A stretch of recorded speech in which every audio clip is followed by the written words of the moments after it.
Hey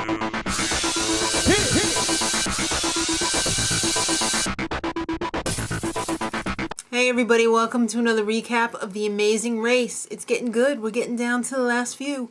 So I want to start by giving a shout out to Brandonmvmakerx. Happy belated birthday. It was the 14th, so happy birthday. Last time on the race, Gary and Matt, they came in last place. But it was a non-elimination, so they're going to get a second chance, but they're going to have to do the speed bump. So they were in Sweden, and they find out that they have to take a ferry to Tallinn, Estonia. So once they get there, they're going to have to go to this really weird club and figure out how to open the door. It's called Mustpeade, and it's the secret lair of the Brotherhood of the Blackheads. Yeah, every town's got one. So everybody's going to be on the same boat, they find out, the next day in the evening. So everybody's caught up. And the ferry was really pretty nice. It was almost like a really cheap cruise ship. I mean, it had little staterooms and fake grass on the on the deck. It was kind of cool. Yeah, but when they got to the club and they had to figure out that they had to put the key in the wall to open the door, it almost looked like Erica was pulling the entire stone wall facade off of the building. It must have been in the cheap section of town. So once they got in there, they had to become part of the secret society of merchants. They had to go down to the basement and find a candelabra with a number on it, which sent them up to a room where they were handed a scroll. Then they had to use their brain and figure out that the scroll had to be held over the candlelight to reveal the hidden message. I hope it wasn't written in urine. I don't think it was, but whatever. So the secret message is the clue, and it really, it's said to go to Pik Herman Tower Gardens. So outside of the club was the speed bump. So Gary and Matt had to do that before they could go into the club. They had to find the Saunabuss, which is a traveling sauna. And they had to take a 5-minute sauna with the locals before that they continue on to the secret society of the Blackheads. So when they went in to take the sauna, there was a very attractive young lady sitting there next to Matt. And when you look at Matt with all those tattoos and the red hair or pink hair, whatever it is, you think, this guy's not going to be shy. But he wouldn't even look at that girl. Matt, what's wrong with you? She was really pretty and she looked like she liked you. You couldn't even look at her. It was really sad. Alright, so when the Globetrotters got their scroll, they didn't know that they should hold it up to the light. He tried coloring it in with the crayon. He thought it was like a grave rubbing or something. The clue showed up, but he still didn't notice it. It took them a while. And then poor Matt, after the whole debacle with the sauna and the girl, he went in there and he kept asking everybody, what's a candelabra? I guess they don't have those in Minnesota. I don't know. And then he started asking people, are you a candelabra? Oh, Matt.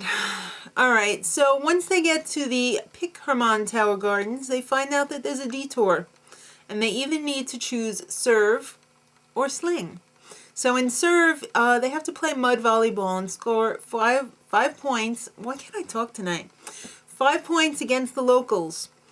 Or in sling, they need to use a slingshot to hurl, it looked like little Brussels sprouts at this moose sign, which would knock over a table of cabbage. Why? I don't know. So the Trotters and the brothers, they hate each other. And they ended up in the same taxi. They're always trying to one-up the other one. And Erica, honey, TMI, I don't need to know that you decided to wear the stringy thong today.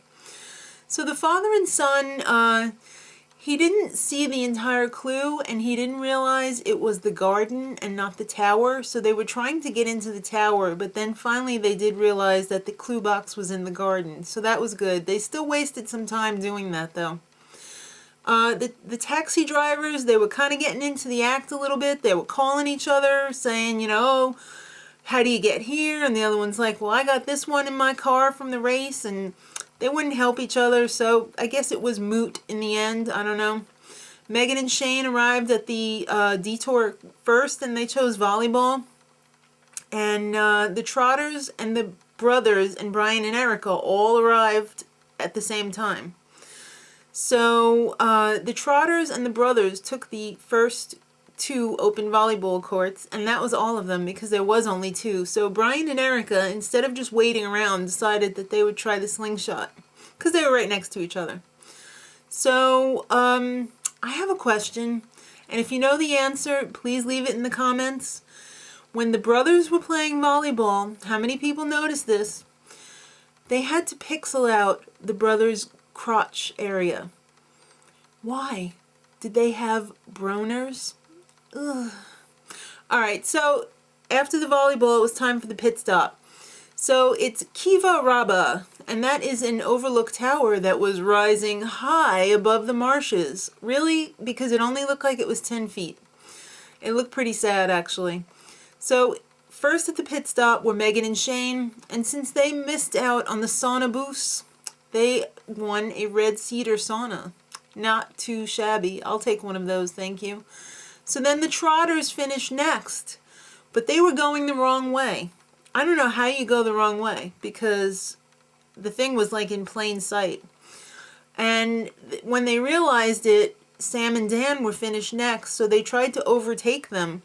There was some weird ass grab, and then all of a sudden, 1 Trotter and 1 bro went down. So I don't know what happened there.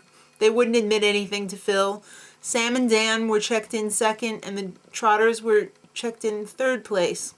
So Brian and Erica were just finishing up their detour when Gary and Matt arrived. So Brian and Erica checked in 4th, and Gary and Matt, they ended up choosing slingshot. They did it pretty quickly, but it wasn't quick enough because they were eliminated from the race. I have to say I'm really sorry to see them go because I thought that they were really good people and they played the race really well. I'm going to miss them. I think now I'm going to have to be only rooting for the Globetrotters. So go, Flight Time and Big Easy. Next time, it's Serenade in the City. And Sam and Dan play dirty. Like I didn't see that coming.